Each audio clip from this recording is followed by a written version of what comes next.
Hello and welcome to the Budge and Macabra show. This is Budge. And I am the Macabre Cadabra known as Lewis, and we are bringing you some Guild Wars 2 Beta Weekend 3 footage, and that was a bloody big mouthful. But it's all very exciting to think It's of. all very exciting to think of, because Beta Weekend 3 can only mean one thing. We're gonna get a release in August. Yes! Yes! Brilliant! Finally! We've been waiting all this time for it. It's here! And it feels very good. It feels very good, apart from the fact that I really do want to still be playing Guild Wars 2. I kinda do too. Which is a testament to how good it is that you want to play it.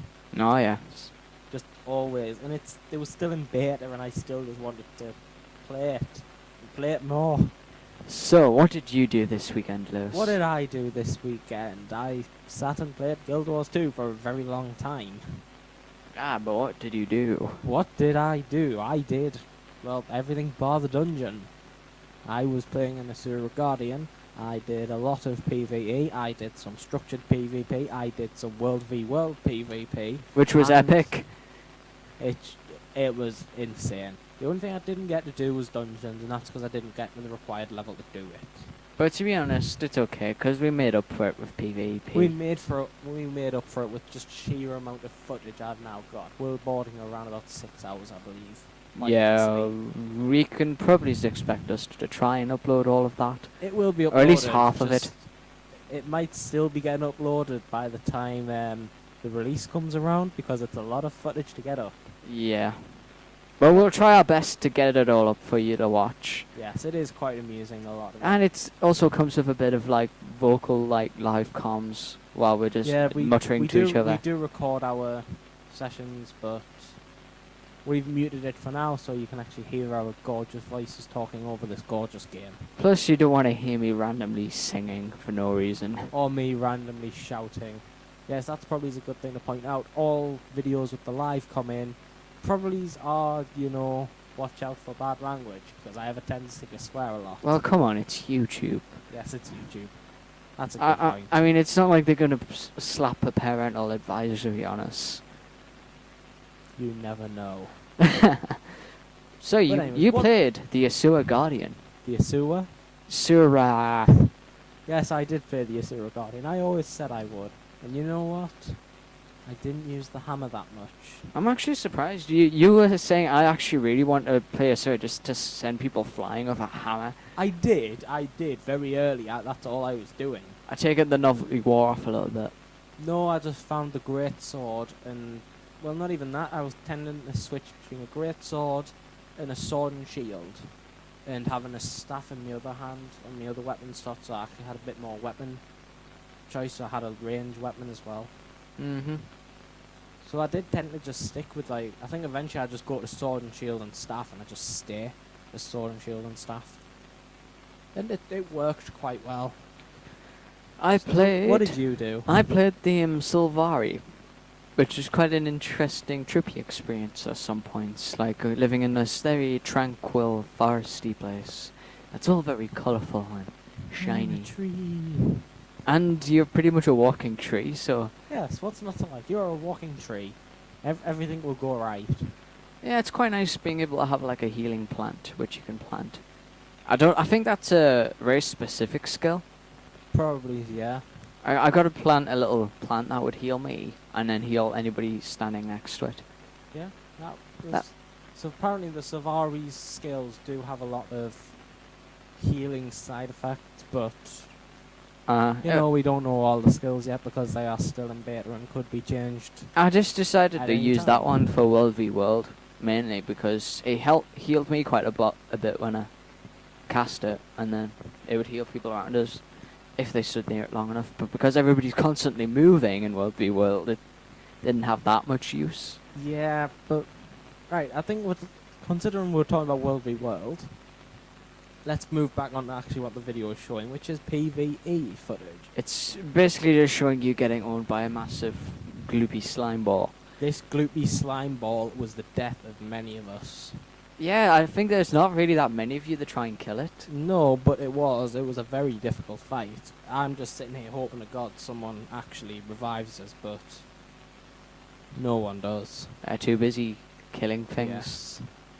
So I just teleport back and run back into the fight and just die again. but don't I think the actually go most down. challenging thing I ended up against was a big massive wave of like nightmare raiders attacking this place. We actually couldn't hold them off. There was too few of us. Oh, I've lost events, but I constantly fought waves of undead for most of my PvE. yes, I think the Sylvari do go up against Zaitan's minions quite early in the game. Zaitan's minions and the Risen.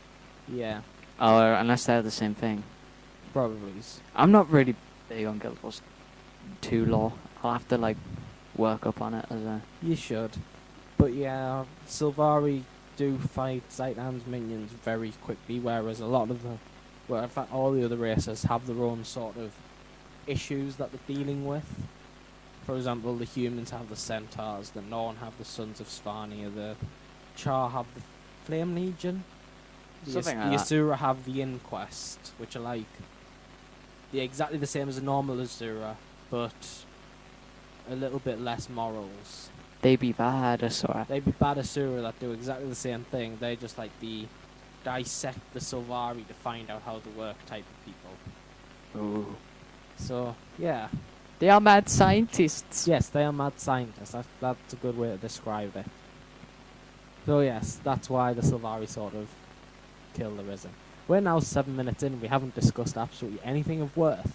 So Budge, how did you find the Sylvari thief? Quite interesting. I liked how the thief didn't have to wait for their abilities to recharge that much when there's initiative flying about. That's useful. I suppose it would be. You can just put massive burst onto them and then just drop back. Wait for initiative to come back and then just do it all again. And then stealing stuff, which mostly resulted in me getting like acidic goop to throw at them. Yeah. That's always good. But I don't know why, but for a lot of the steal attempts I did, I ended up with a glob of goo, which would do a bit of area of effect. Yeah. Don't know if that was mainly because I was stealing from insects or something, but Probably. If you... I know you can... insects in prison. If you steal from, like, a moa, I think that's what they're called, the big birds, Mm-hmm. you get feathers which you can throw at them and it blinds them. So... I think everything, like the whole steal, then use what you've stolen thing, happened quite fast, so I never really took massive note of what was going on because it happened extremely quickly. Especially in WvW World, that everything was extremely quick there. Whoa, what just happened there? I just got launched backwards. And someone's nice enough to revive me this time. It's probably because you got chucked away from the enemy, which is useful. That's very useful. Because if they were close, they wouldn't have bothered. And then they get interfered with by a big slime ball again. Yes, that's slime ball. We are now approaching 8 minutes and we are still fighting this thing. Yeah, I fought green slime, but nothing as bad as that. No, this was just one of the... That's an interesting thing to note, actually. There are actually 2 types of events in this game. There are renown events and dynamic events. And the dynamic events often help you build up renown in places. No, it's exactly the same. But renown is where... Do you know why you say the hearts? Little golden hearts. Yes, that's your renown events. That's just more to guide you in the right direction. Whereas the dynamic events are like the big chains which can swing either way and it's just chaos. Yeah, I was trying to, like, I ended up doing a lot of those. Because I see a lot of people, they'll just go hard quest, hard quest, hard quest. And it does sort of... They sort of forget that if they wander off the path a bit, they'll find these dynamic events which are much better. The hot quests are useful. They're if you're useful, really needing But the stuff. dynamic events, personally, I found them more amusing to do. For example, this slime quest, it was just... We were busy doing the renown quest, which was cleaning up after this scientist who was messing with goo for whatever reason. That's what Asura do. And then this just escaped from one of the cages, and it's like, oh, we must kill this. And it's like, what the hell is it? It's big, it's purple, and it's trying to kill us. Big purple deadly ball of slime. Yes, that was all it was. And it was... And then you eventually managed to kill it. Yes, I kill it while I'm dying, which I really like. Do I kill it? Go on. Yes, I do. I kill it and get the rally on it. which is brilliant. It only gives a silver contribution as well. So you only get the rally if you personally kill it. That I don't know, but considering I usually kill the enemies that I rally against, then I can't really say yes or no. So how did you find your PvE experience? It was quite interesting. I mean, I didn't follow the story that much, but it seemed to tie in a lot with the Nightmare Raider people. Because obviously this Nightmare Corp, that's the one. You're clipping as well. Yeah, my bad. Don't worry about that. I will worry about it. I've got to do the editing later. Oh yeah, you're clipping too. It's okay. Well, basically, the Nightmare Corp come into it because this nasty night dude keeps coming around killing everybody. Because he keeps challenging everybody to duels and then he kills them. Because he's not very nice. And then, much to my dismay, apparently he was superior to me even though I killed him 3 times. Because he kept rezzing himself. Was this the Green Knight you were talking about? Yeah, basically it said, his powers are no match for me. Quick thing. I killed him 3 times. When you were doing the biography, did you select the Green Knight? I did. Because that must be part of where your It's biography destiny. changes the story. Yeah, basically this person called Kaif was like, oh, it could be something to do with your destiny or something trippy like that. So yeah. They're all neo-hippies. So basically I'm trying to now track where that guy took his armor, which I guess I'll not find out for a while yet because I'll have to pursue that story again later. Are you re-picking up the Sylvari at release or not? I'll definitely pick up the thief, and it'll probably be a Sylvari thief, because it was quite an interesting story to do. I had to track down where his armor got made. Well, then it looks like I'll join you because I can honestly say I will be going as the Sylvari Mesmer. Yeah, let's just do our quest together and stuff. I got stuck on part of the non-necro quest where I had to kill one of the leading sons of Svanir, but I'll definitely pick up non-necro again because non-necros look badass. The Viking look does not suit you, Budge. Yeah, it does, don't lie. But anyways, yes, PvE is shaping up to be quite good. I think the only thing that lets it down is some people don't do the dynamics and just do the renown hearts. I don't think that lets it down. It's just a case of what they wanting to focus on. Yes, I suppose. Basically, if any event comes near me, I'm going to try and do it. Yeah, I think if you're near a renown heart, the events should have a bit larger of a radius, so you pick it up sooner, so you know it's there, and it'll encourage you to go further off the beaten track, which means you'll pick up more renown. Well, not renown. Dynamic defense, which means you'll pick up more as you follow to that one, which will be good to do. It's all good stuff. But anyways, it was quite a fun experience, and I am heartily disappointed that I can't go back and play it again. I'm highly disappointed that I can't. We only got to wait a month. Plus, we get it 3 No. days before anybody, No, so it's all good. 3 years before anyone. 3 days, I said, thought you said Lewis. 3 years. If I said 3 years, I apologise. I meant 3 days. Yes, 3 days. We yes. still have to wait a year for Colonial Marines. But let's not go off tangent. That's what we do best, though. Yeah. That's all we do. We go off tangent. If I want to count how long we've actually been talking about something useful. However, I think the video clip is actually changing over within the next couple of seconds into what arguably is the best part of the game, personally. Yeah. World v. World. Look at that transition. Oh, yes. That was brilliant. That was perfect. Now, World v. World 3... Why did I say 3v3? That would have been awful. It is kind of 3v3. It's basically red versus green versus blue versus red, and you just hit each other a lot.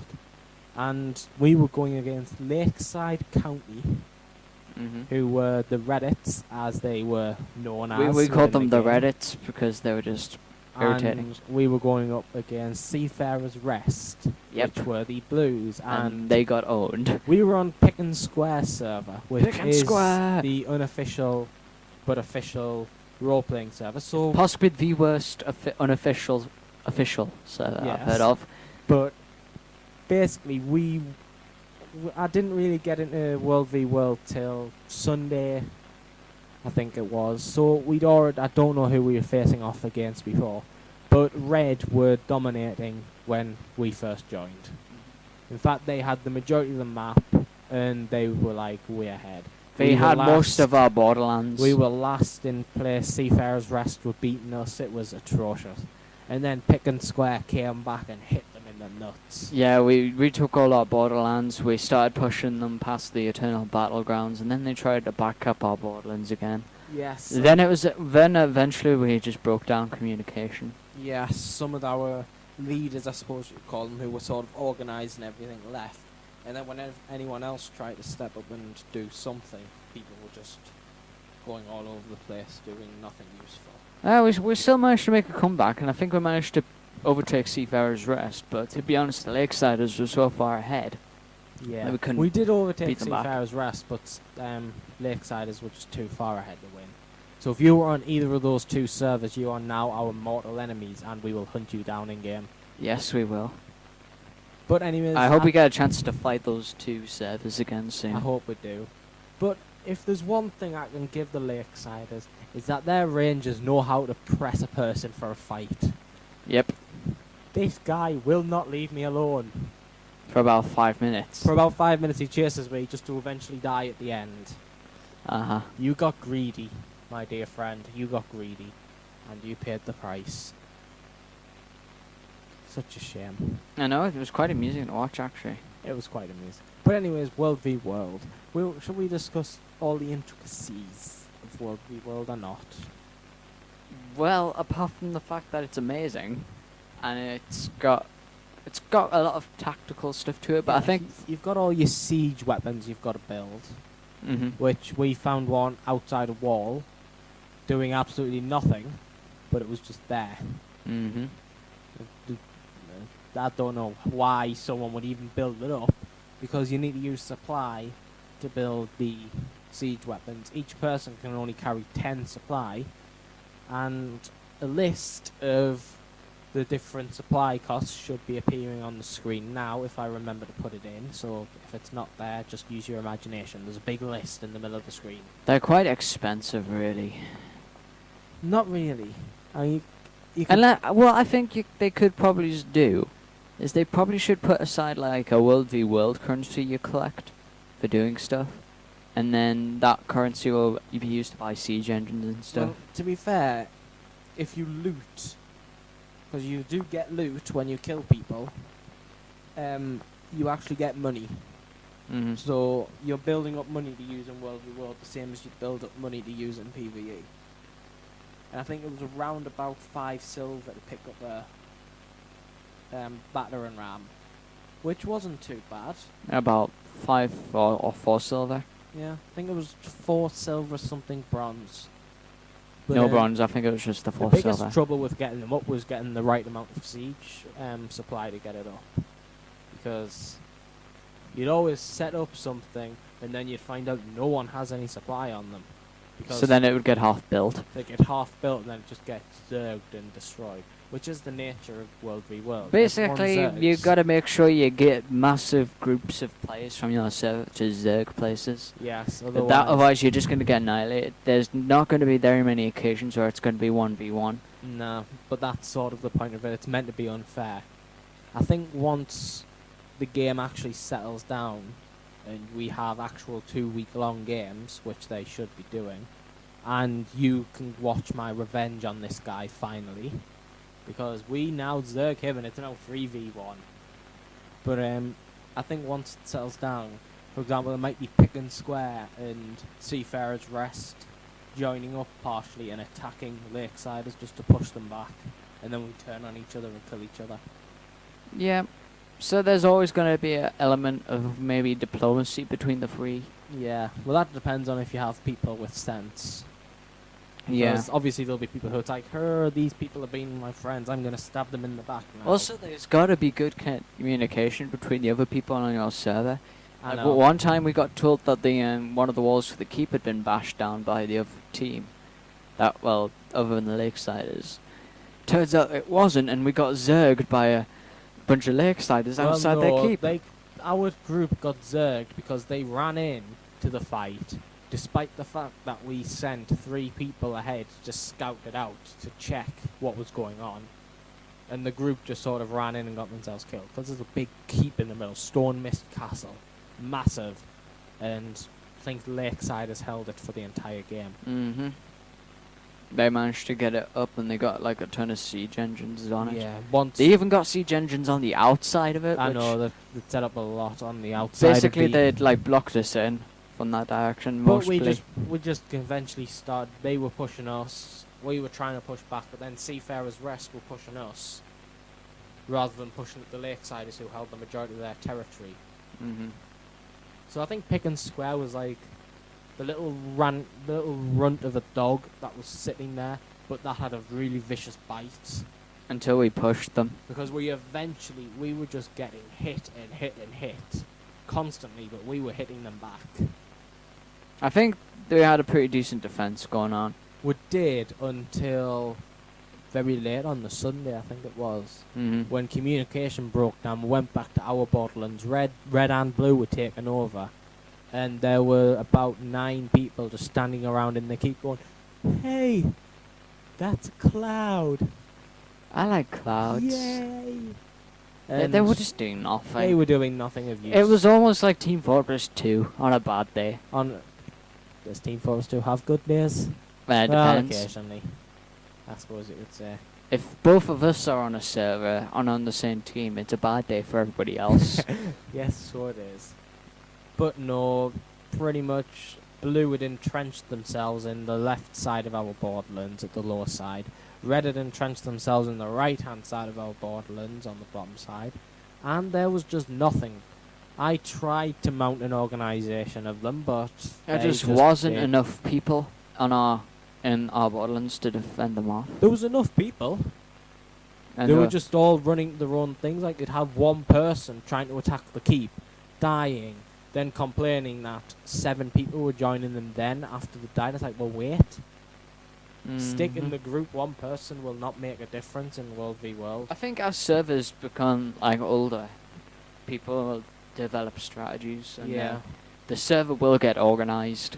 We will make it get organised. We'll probably just end up appointing generals, and And I believe- it'll almost become like a battalion. I can guarantee it. And At least that's what I hope I'll see. I remember this bit. Oh yeah, we fought this guy for about 10 minutes or something, Something like that. And trying to kill him. we couldn't do enough damage to bring him down. And he just kept For about using half his an hour. heal skill over and over. To be and honest, we over would again. have got him. We just had to keep pushing him. Yeah, But he was able to fend us off for quite a while because he kept managing to heal himself. yeah. Unfortunately for him, one of our higher ranked, I suppose you say, one of our unofficial leaders, Rock Fireclaw. Obviously, he was playing as a char, if you couldn't guess. Came along and helped us. In fact, I think when he came along, it was just like... To be honest, we were pulling in the like mobs around the area as well, so they were causing a bit of hassle. Yeah, I think you were dealing with them, though. I was just trying to focus on him with my like dodgy flanky attacks that keep me moving around. Yeah, I was trying to keep moving, but... It's just tricky to keep tracking him while moving at the same time. and Underwater combat's really quite difficult. It can be. You just gotta make sure you keep tracking him I and know. you don't let up at all. But yes, Because if you give them a second, they're just gonna heal. World v World was a good experience. It was a very good experience. I did play some of the structured PvP. I know you didn't. I think structured PvP, from what I've seen of it from you, is kind of more if you want a more like controlled kind of like dually kind of environment against Yeah, small it's- amounts of I players. think it's 5v5 or 6v6. If you're not a big fan of like zerging people, then you don't see the point in it. Yeah, structured PvPs for you. However, I found World v World was much more fun. and It's entertaining. a lot more wide scale. I kind of Yeah. prefer the wide scale feel of it. Whereas structured PvP, you could have one bad person on your team, and then that's it. You've lost the game basically, because if someone starts to underperform, you know about it. Plus, it's very difficult to get back out of. I couldn't find a button that just said exit. It was like I had to go to the battleground and then use the Asura Gate back to Lion's Art, and then use the Asura Gate there back to my hometown. Oh well. So it wasn't really that easy, but I preferred World v World. It's definitely a lot more wide scale. Plus you can like start like imitating stuff. Yes. You can like convince yourself that you're in Helm's Deep at some points. Oh, it was pretty much like that at sometimes. I remember. And a lot of we held the line moments. Did we ever hold the line? Well, not for much longer than half an hour. Like we'd hold the line in one place and we'd end up losing it in another. I know, I'm pretty sure it was as something's pass. I don't remember what's called. As a layer's pass or something like that. That's the vicious cycle of World v World. You take one place, you lose another. Yes. Unless you get organised and start like fortifying stuff efficiently. There was a place where in the middle borderlands, Anza layer's pass or something similar to that. And there was like 3 of us in this keep, and this Zerg of red just came charging towards us with siege engines and everything. It was like, oh god, there's like 3 of us. So we just graciously left the keep to their devices because 3 people could not hold that keep for that long. How many people do you think it would take to efficiently hold a keep? 10. With siege engines? With siege engines and with supply to repair. I think after that, yeah, you could probably do it, but... But first, other than that, you'd need a Zerg to... 3 people in a turn the keep, and I tide. was the only one with supply. It wouldn't have worked. So you really, if you don't have proper siege engines, you really gotta hope that the Zerg decides to come and retake it or defend it with you. But to be honest, I think to efficiently play this, you'll have to have several Zergs on your server rowing about. Yeah. Not just one big, massive controlled one. Which I think Red were doing. But you know what, me and the other 2 people, we went into the dredge tunnels behind the keep, and we held them off for a good long time in those narrow corridors before they got through again. And then I ran the wrong way into a dead end. Ah. So ended the gracious life of my little Asura guardian called Rilla. No.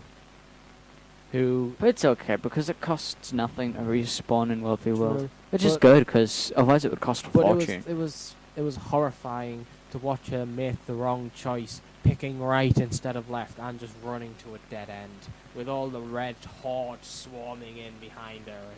It was horrifying to watch. Oh well. At least she fought valiantly. I don't even think I got a chance to get anything off. There was just that many of them. It was just like instant death. I attempted to break free, but there was just everyone was just there. It was like one person trying to attack just a stone wall with a tiny little shovel. Nah. It was pretty hectic. It was pretty hectic, but we are actually approaching 30 minutes now. Yep. Just the longest video we've done. Mm. That's been properly commentated, although this is not really properly commentated. We've just been... Wasn't there a glitch with like some like guild masters or something? Like you'd get immune like people that would want to hit you. I don't know what that was, but apparently certain guild masters in keeps and that would be immune to damage for 2 minutes. And they would be able to one hit you as well, wouldn't they? No, that was in their borderlands, like their borders, which you couldn't take because that was their spawn point. So you would just have to like stick a lot of artillery around it and get a bunch of sentries stepping around it so you blast them. But anyways, we're approaching 30 minutes, so we will wrap this up now. And look forward to release. And look forward to release and look forward to like going to war against the might of Pickens Square. We will just look. That is a Zerg. And what better moment to end this game on? Well, not end this game. Well, to be honest, I think it's like a Zerg versus like 2 people. They didn't stand a chance. Nope, they didn't. But anyways, goodbye for now. Catch you later.